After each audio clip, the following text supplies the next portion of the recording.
Hey there, everybody. Coming to you live from the domicile here on my 55th birthday. So, what better way to celebrate a birthday than to look backward, which is what I like to do. As you get older, one of the things you tend to think about a lot is the significant times in your life and how those times changed you and how they impacted you in different ways. So, I'm going to start a new series about significant years in my life and it's their effect on me. Um, Now, I don't know how much interest there's going to be for you guys watching or listening, but hopefully it'll spur some conversation about significant years in your life, which you can share in the comments section if you choose to. So, see, everybody wins. So, the first year I picked out was 1980. And 1980, I was 10 going on 11. I was 11 by the time the year was out. And this was, when I went back through my life, I thought this was the first year I could remember where there were significant changes. Prior to that, and there were things that happened, of course, when I was 5, 6, 7, 9 years old. But, you're a kid, and a lot of it, unless you've gone through something really traumatic, a lot of it is just kind of commonplace stuff. But my life really began to change in 1980, and I had jotted down several major things that happened to me that year that maybe some of you can identify with. Maybe some of you are going through some similar things. The first thing that happened that year that was a really big deal was my grandmother, who had been living with us for a year and a half. She was dying. She went out to Las Vegas to be with my aunt.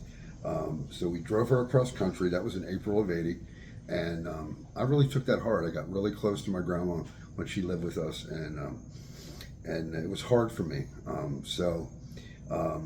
We did have a fun trip out there. We took a motorhome out, and we went to Hollywood and all kinds of places. That we were taking her to Vegas, and when we got back, the house seemed empty because she had been there for so long. But that summer is when I discovered pop music, which is really has impacted me so much. Most of you know that I've collected records for a very long time. I've DJ'd at times. I've been really into music over the years, and I started listening to American Top 40. Casey Kasem, and I really got into record collecting and into all the music on the radio at that time. At that time, you could call in and request things and make dedications. You can't do that anymore. Everything's pre-programmed in satellite. And at the end of the summer, in August, I got my first dog. His name was Rocky. He was the first dog I was allowed to have. I bugged my parents for years to get me a dog. They had dogs years before. They didn't want any more. And finally, my dad gave in, and we got Rocky in August of '80, and we would have him for almost 18 years. He was a great dog. He was a great pet to have for a little boy.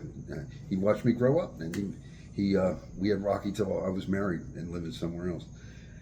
The next thing in October, my grandmother died out in Las Vegas, and they shipped her back here, and that was the first real death I had to deal with as a grown man, as a child, first significant death of someone close, and I took it hard. Death was a foreign concept to me. I still have problems with death. I have problems with endings, period, and most of you that know me know about that. I don't do endings well.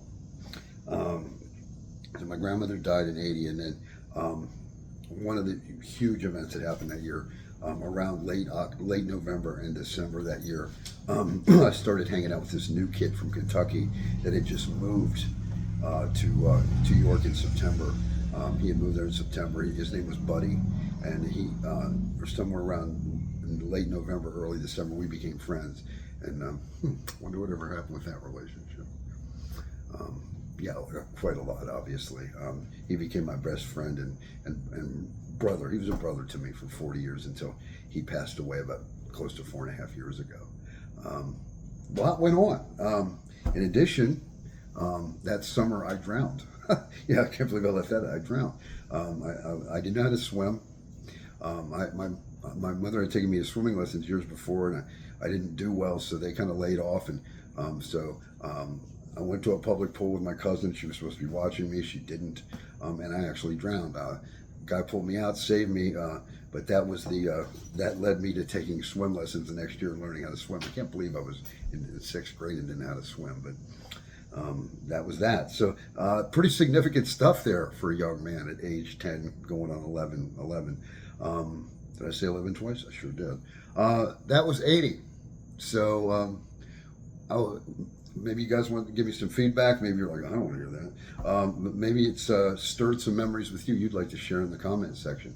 As usual, all these videos are available on my YouTube page. You just go in there and type in my name, or sometimes I add the link to these posts. And I hope you enjoyed my little trip down memory lane. Next time, 1983. Boy, what a year that was. Very significant for me. I'll see you again soon. Have a great Labor Day.